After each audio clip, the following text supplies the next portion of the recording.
So today, tonight I'm going to talk a bit about what we see in new supply chain traceability technologies, and in particular, something that's very different, and that's about our company, Applied DNA Sciences. Just to give you a quick overview, we are located over on the Stony Brook University campus at the Long Island High-Tech Incubator, right next to the hospital there. We have about a 30,000 square foot building. We have about 60 people, are listed on the stock exchange, NASDAQ. Our company is really focused on creating, those of you who have known barcodes for many years, and I worked 28 years at Symbol plus Motorola, so this is kind of generation 3 maybe of barcodes. We create DNA sequences that are unique and our customers use just like barcodes for putting into or on things that they want to trace, track, prove are authentic. You know, if you think CSI, if you've ever watched CSI on TV, that's all you really need to know about the whole science of it. You all have unique DNA, makes you what you are, unique.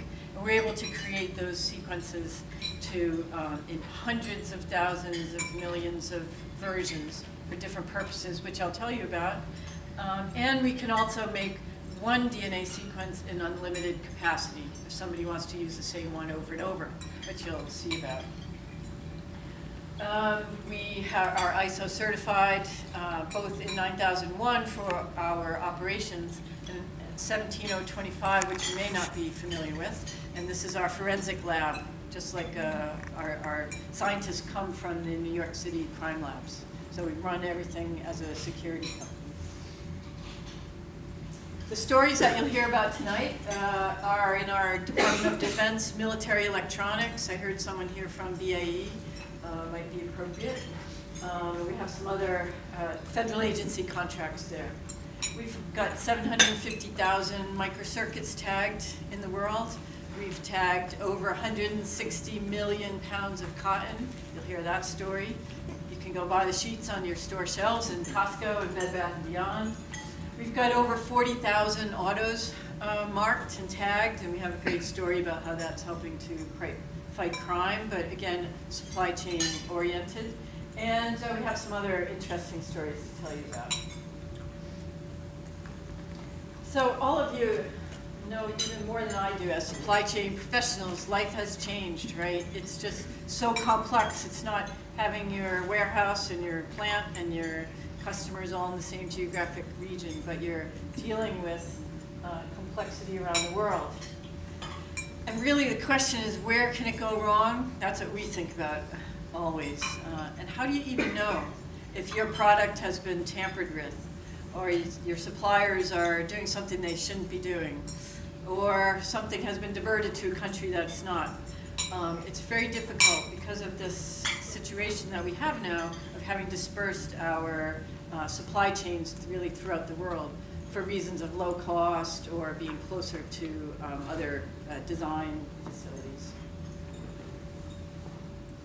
There's really kind of a, how do you know what went wrong? There's kind of a supply side and a demand side that we think about. On the supply side, if you think about technology, internet commerce are really allowing the wrong things to happen even more easily. So digital printing, such great quality. You know, you can hardly tell fakes from reals anymore. And that might be getting blended into your supply chain or into retail stores of your customers. 3D printing, unbelievable quality. Again, so much the same as the real one. How can you tell the difference?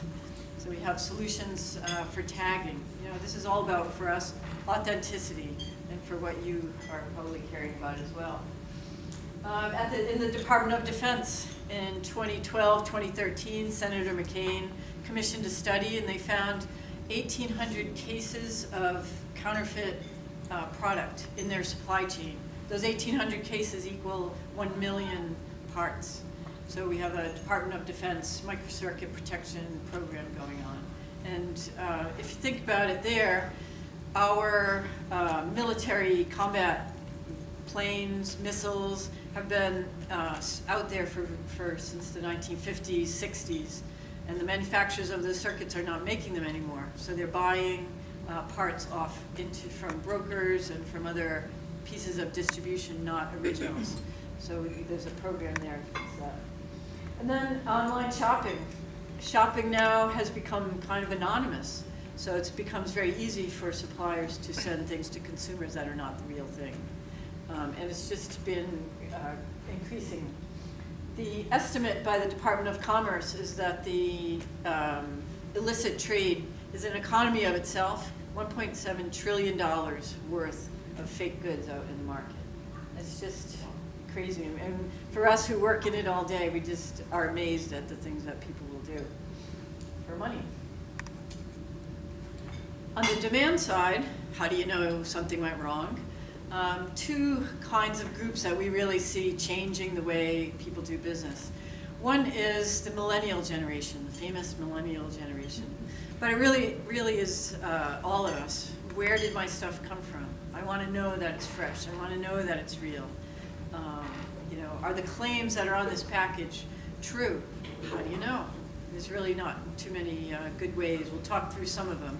But it's a great challenge and really becoming more demanding of the consumer. The other one is activists. You know, this picture here is a lot of groups these days are protesting against the use of forced labor or slave labor in making products. And it's more prevalent than any of us would like to see in the world these days. This happens to be from a country called Uzbekistan, where most all of the cotton is produced with slave labor. So if you're someone, an activist or a consumer that cares about those things, wouldn't it be nice if you could know that the product that you're buying is verified as real? Today there aren't too many good ways to do that. Now when these problems happen, it takes a lot of money, time, resources, opportunity cost to fix brands that are damaged and other resources. So you've probably seen back almost a year ago now, last August, Target took all the products from one of its suppliers called Wellspun off the shelves and gave refunds to all the consumers.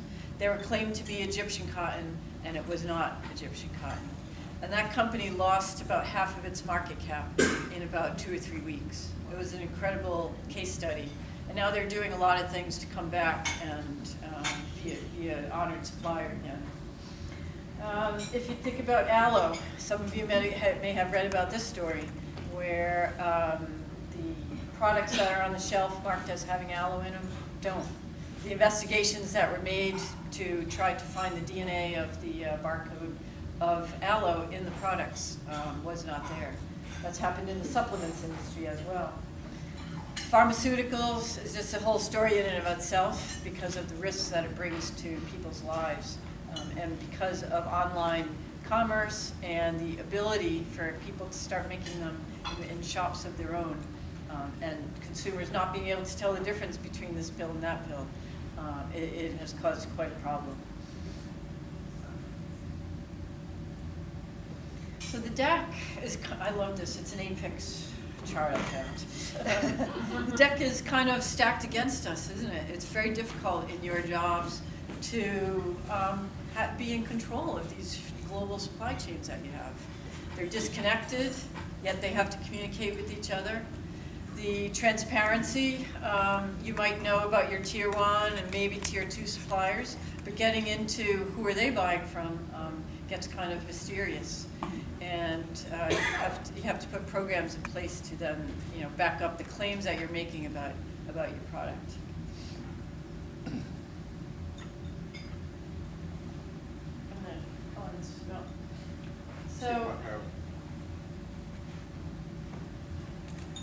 So where do you start to unravel or unwind the complexities of the supply chain? Some questions that I pose here, and then we'll talk about some of the objectives you might have in building a supply chain, and then how the technologies can come to support those objectives. Claims, are they realistic and reasonable? It's really easy, there's a big There's attorneys in the room, there's marketing people in the room. Those two often don't see eye to eye in claims, but that's where it all begins. And then what proof do you need to back up your claims? What's good enough? You know, you might have to spend lots of money to have every proof in the world, but maybe that's not what your consumers or your customers need. That's a balance. Deterrence. There's kind of deterrence and then prosecution. If you have ways to stop crime, stop cheating in the supply chain, stop diversion before it even starts, that's a good thing. It's a lot lower cost than if you have to prosecute later on. However, having programs without prosecution is really doesn't do any good either. So putting some bite into your bark, you can think about that. It costs, you know, the sooner you catch these things and get them taken care of and prevent them from happening again, the better. Partnerships. There are a lot of certification agencies out there. How do you know if, have you established trusting ones to audit in your supply chains? You might do it yourself. Audit your inventory, audit your suppliers, audit your auditors. And setting up trusted supply chains is a good way to start. Industry standards is kind of an interesting question to think about. Industry standards, do they help or do they hurt? Sometimes standards are good because everyone will be playing with the same information and they'll be able to trade information more easily. But standards can also bring everyone up to one level of mediocrity. And here, really, in the supply chain, there's lots of people trying to do things that are not so good. Some of the objectives that we find ourselves in building a technology strategy or other traceability strategy are sort of trade-offs. Are you one that's going to push new technology? Are you pushing it through your supply chain downstream? Or are you being pulled into the game by one of your downstream partners? So in our world, it's always great when somebody like a retailer or a brand will say, I want my supply chain to do these things. It just makes everyone fall in line pretty easily. It's a little hard when you're upstream trying to push it downstream and track through, but it can be done. Are you looking for authenticity of your goods? Meaning that you want to have anybody be able to pick them up at any given point in time? Or traceability? Traceability these days have become very big. Is it traceability to a source location? Traceability to a location that has been deemed or certified as sustainable? Trace to a particular area of the world? So traceability and authenticity can be two different things and handled in two different ways. In your strategy, are you supporting something that's a growing business, or are you just trying to keep things stable as they are and maintain investment versus cost? And can that differentiate you in the market? And last, what we've found when I say accountability versus anonymity, in the world of security taggants that will show where things have gone wrong. Sometimes, as one of the fellows that we work with says, we're shining light in the areas that people don't want to shine light in. So taggants for traceability, provenance, chain of custody can often bring to light accountability that it's good if you're good, it's bad if you're not so good. So some people like to stay behind the shade of anonymity. So what are the buzzwords these days in your world? Sure, you have a lot more. People are talking about Industrial Revolution 4.0. That's AI and robots. How is that going to help in the industry? Digital blockchain is the big new Gartner hype cycle. It's all a good thing, but just to be careful that it's not a panacea. Internet of Things causes security. It's great that we all can have communication, but it can cause security breaches more easily. Trade policy, we know where that's going. Changes, but can you take advantage of that? And certifications. So challenges that we'll talk about.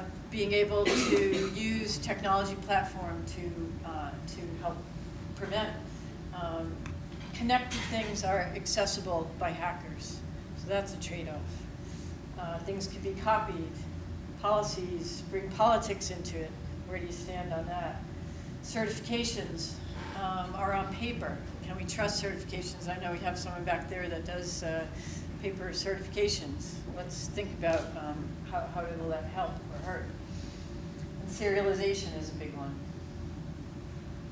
So I'm suggesting this framework to talk through certain industries and where they might be in supply chain security, supply chain layering. Because there's really not one thing that is a silver bullet, but it's really looking at multiple ways, people, process, technology, and multiple technologies of maintaining a good supply chain. So, number one thing, has the industry come up with an agreement on the ecosystem rules of engagement? Is there a way that everyone has decided to collaborate together or not? Number two, one layer down would be the companies that are in that supply chain or ecosystem.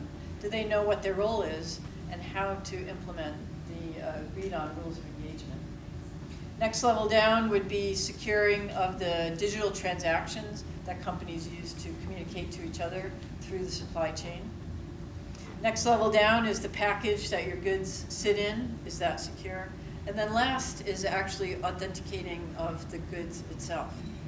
And so you can think about all of these pieces. They don't all have to be in place, but think about it as a layered strategy and how that can work. So let's first talk about the Drug Quality Act. I think Henry Schein was here, and I don't know if anyone else is working under these guidelines. Is anyone else in the pharma industry? Yeah, very good. Serialization is started in 2014, going all the way to 2023. A whole staged set of ways to serialize at the item level of pharmaceuticals globally using the same standard. It's an incredible, incredible undertaking. And the thought is that if we serialize every single thing in the supply chain, then we can tell if something went wrong and where that thing came from. So it's a noble goal. How the barcode serialization is going to need to be put on in factories. It's going to take a lot of investment by companies. This is the Judy heat map, okay? And I welcome any disagreements with this kind of rating or thinking about how is it going in that industry, you know, and what do you face? I would say great from the industry level, green. It's a mandate from the FDA, so there's no question about what needs to be done. One level down, at the business entities within the ecosystem of the pharmaceutical supply chain, they're struggling with the investment and the ability to keep up with the timelines. It's just not all clear. So I kind of marked that one in yellow. On the digital transactions, I mark it a yellow, and again, it's because keeping up and getting up to the timeline for this global supply chain is all using the same. They're having a tough time. On the physical packaging, that one's green in my opinion. There's lots and lots of ways, and we have New York Label and Box Works back there that has a whole security programs for packaging in itself, you know, to protect, analyze, audit whether something is real in the right place in the supply chain. However, I would say that authentication of the physical goods, there's really not a mention in the FDA standard. But how do you tell that inside the bottle itself that the pill is real? So when boxes and items get separated, that's where the problem can happen. And let's talk about the textiles supply chain.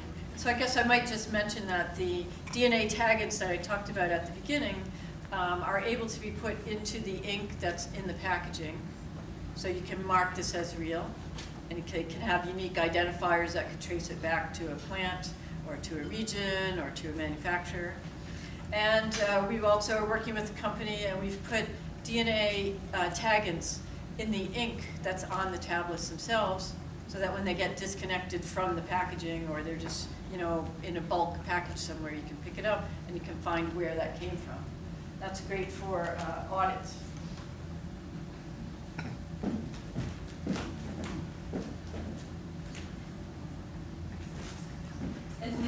Let's talk about textiles.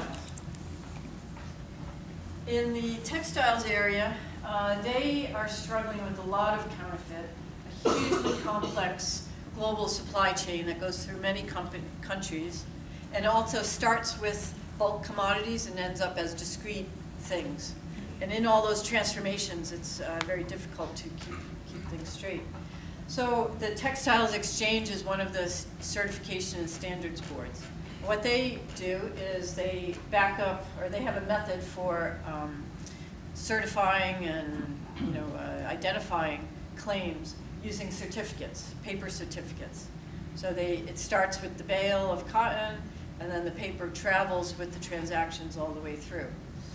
But what's the problem with that is the paper gets separated from the goods, and you really can't be sure that at any point, if you pull a bale or a fabric or a spool of yarn, that it really is, certified without blending from the main point. So traceability too is not easy. Another thing that the textiles industry uses is called mass balance. We kind of call this pounds in and pounds out. There's a method to weigh the amount of cotton that's coming into any supply chain organization, and then how much cotton are they outputting. And those two things should basically be the same. Yeah? But isn't there a scrap factor along the way? Yes, they have some algorithms for that. And in addition to that, but it's still the faulty logic as well, is that weight is only one thing, but identity is different. They can blend in good and bad cottons, or blend in good and bad. Other industries use this as well, other bulk industries. So again, it's not identifying the thing itself, but it's helping to stop some of the cheating that's going on. This industry in cotton, they have a whole system of credits that somebody buys, X number of credits, gives them this many pounds of cotton that they can move, and then they can only sell this many goods at the end. That's certified by the organization. It's very complicated, but there's an organization using this method in that same industry that the certificates are working. Now start talking about the packaging and actually the goods themselves, and layer in RFID.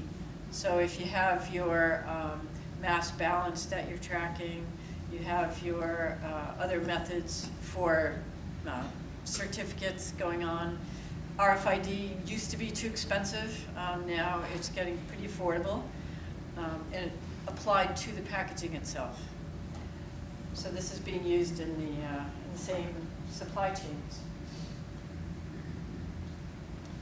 So the grading I would kind of give to this group is at the industry level, it's a very confusing set of ways that supply chains need to figure out what standard do I use? Who are my trading partners? We all need to try to agree on one of these things or other, so that we're not buying equipment or having to adopt standards from so many different groups. At the organization level, once you decide which of those you're in, you're pretty good. You can know what to do. The digital transactions are okay, but kind of complex, and they can be, there's always some hacking or security issues within there. Packaging, good, but authentication of the physical goods, again, how do you pick up a sheet in the store and know where it came from? And this is another example of where DNA taggants are being used. I will show you some pictures later, but basically to whet your appetite, we are spraying on DNA tags with the identity of the cotton gin and the farm that they came from, right during the time of harvest. And that DNA taggant, which tells that it came from the Fresno Valley or in Texas, or it's organic cotton or a particular type of upland cotton, stays with it all the way to the finished goods. And the brand name of these products are called Pimacot. These are now in Costco and in Bed Bath & Beyond. So it's really become a brand name that is synonymous with marking, tagging, traceability, and testing all through the supply chain at every time the product changes hands.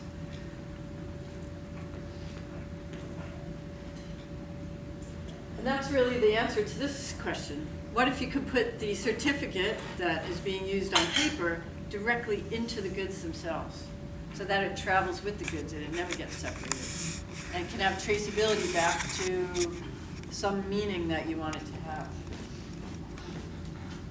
That would be this kind of a picture, and described in these examples here, which I'll show you if you want. That's in textiles. In the pharmaceutical area, the DNA taggant, which are safe to eat, they are approved, fall within FDA guidelines, called generally recognized as safe. They can take on these types of meanings: a lot number, a plant of manufacture, a year. And again, if the bulk pharmaceuticals are ever found anywhere, you can pick up a tablet or a capsule and do the authentication right then and there. So just to give you a few more examples, what we call our brand, our program, our initiative, our platform, is we call it Certainty, with a capital T there at the end. And it starts with the molecular signature. Is we would work with a customer or an organization to decide what they want this tag to mean. Again, we talked about a few different things: traceability or authenticity or ownership or time period. And we would create the DNA molecule to represent that. And we have a database, a secure database, where we keep all of these molecules and information, so they could be recreated. Then they're put into some type of carrier that's appropriate for what it needs to withstand. So on military electronics, we use epoxy ink that's hard as a rock. On cotton, we use water spray because the DNA will bind to the cotton. On plastics, we use other types of carriers so it stays embedded. That's called our formulation step. And then that can be put on many different kinds of goods. We have a few methods of testing. One is that samples can come back to our forensic labs in Stony Brook. We have our scientists that will do the CSI Act and be able to tell where that DNA molecule came from or is assigned to. Another one is this device. We have one there that you can take a look at. A small coffee can sized tester that we now are bringing out into our customer locations, and some of our customers are starting to use themselves. So it's about a 1 hour process to take a sample of the goods, put it in the machine, and then see the results, if the DNA is there or not. And that's how they can tell if it's original or not, or traceable to where. And then last, we have folks that can go out into someone's business and do the testing on site at their location. And I would say, coming from the barcode industry, the holy grail will be, as these devices get more and more cheaper, lighter, lower cost, more able to be used remotely, we'll keep unleashing this technology even more.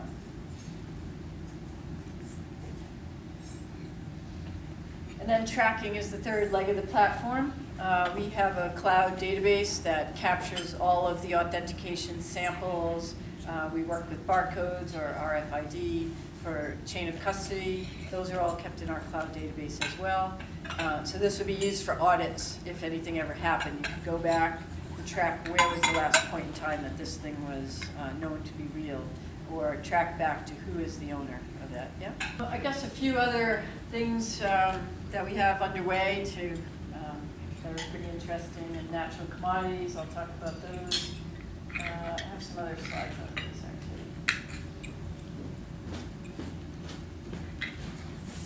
So Costco was really the first one that realized they had a problem in their supply chain by doing some testing. And they were the ones that created the first authenticated supply chain with DNA taggants. And at this point, they have it on their website as one of their top 8 sustainability programs, initiatives for the year. Bed Bath is now promoting this.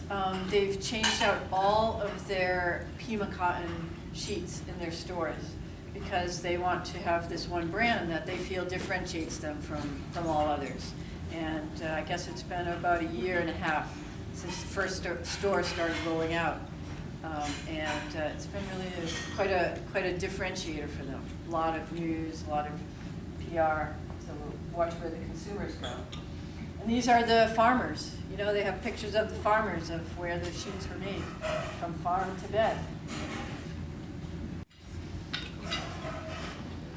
So Tom and I have been into the cotton gins. We spent our week there, and these farmers are so excited to be involved in these programs.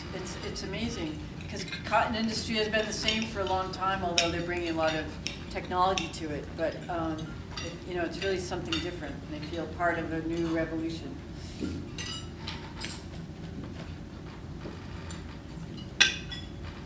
Just a few other things in the textiles area. We're marking coatings. There's a company that has a specialty coating that helps prevent fading of their products in sunlight, and they know that their customers are cheating and blending with other things, so we're marking the DNA taggants, and they'll be able to be tested downstream in the supply chain.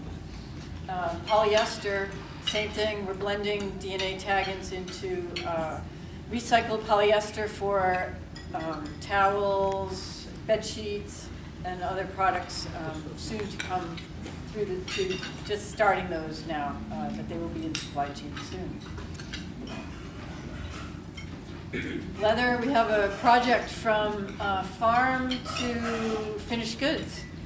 So the British Leather Center has gotten 6, now 8 different brands, large consumer brands, working together to mark all the way traceability through their supply chain, because it's very important to their consumers to know that the products came from sustainably grown animals. So that we're going all the way from the cow through the tanning process to the finished goods. We've just completed a feasibility study to say that we know it can work, and now we're going to move into a larger scale one. Who would ever think, right? In the pharmaceutical area, we talked about putting the ink on the aloe. We have folks that just flew down to Texas today to an aloe manufacturing plant where they take the aloe coming in and right at the blending spot, we're now mixing DNA into 4,000-gallon batches, and then those are going to be made into drinks and other types of powdered products, and we'll be able to prove at the end that it lasts. And it's really a traceability story for them. And this manufacturer, their value proposition, they want to be the first one to do it in their industry, because they believe that it can bring more business to their brand. Fertilizer, we have a fertilizer on a boat heading toward Africa right now. We finished up, there's a very kind of sad story. Why fertilizer? Why would you care? The fertilizer is produced as it's shipped overseas, particularly into Africa. Unfortunately, it's blended with non-fertilizer product that looks the same. And the farmers who really don't have the money to spare are buying the fertilizer to grow crops to earn money, and they're getting blended product and it's not working. So the manufacturer that we are working with is tagging, just finished 10,000 tons of fertilizer at their plant in Europe. And it's on a boat, and we're going to head to Ghana to do the testing when it arrives there, and we'll see how that works. Electronics, or the military, you can come over later and see some of these examples of electronics with DNA on them, circuit boards, bearings, using the bearing oil. and silicon gaskets that we made with the company here in Manorville, actually, SAS Industries. And this, just like the plastic, we put it in, it's homogeneously blended through, and then through the molding process, these are all authenticatable back to the source. So the DNA is able to withstand the heat, pressure, and other conditions. And then just a couple of, not supply chain, but unique little stories that we have in this in Gordon's area. In Europe, there are some countries which require ink, cash staining ink to be put into ATMs. Have gotten good enough to wash off the ink from all the cash. So what we do now is put the DNA taggants, a different one in every single cash box and ATM in the country, and the DNA stays on the cash longer than the ink does.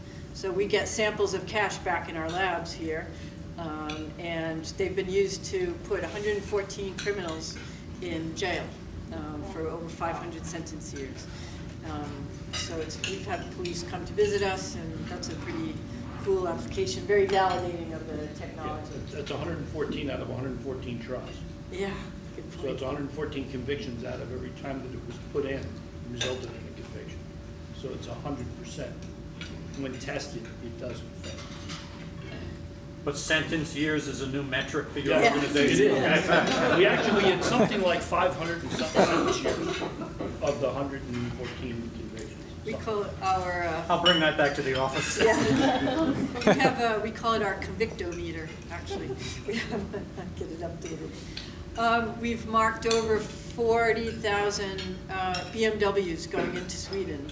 All BMWs coming into Sweden now are marked, each with a unique code in about 50 different places on the car, all of the highly stolen items. Because what was happening, there's a lot of theft of the cars that get chopped up, sold to other countries, and they can't trace it back. Where did this come from, and how did it catch the criminals? Well, recently there was a bust in Lithuania where they found hundreds of parts, and they could see that our DNA was marked on them, and they sent samples back to our labs, and we were able to trace them back to the VIN numbers of the cars in Sweden. And they were able to, this is the lineup of the police announcing this bust and able to find the criminals. So the DNA is VIN specific. cars. Yeah, specific. Each car is a different code. Yeah. Each card's got its own signature. And those parts were ending up being sold over the internet from China as new OEM parts. Yeah. There'd be no other way to track that if they didn't do what they did. You'd never find it. Yes. They have a big, they use it quite a bit. So let's have some, if you have more discussion, if I have time, or you want to.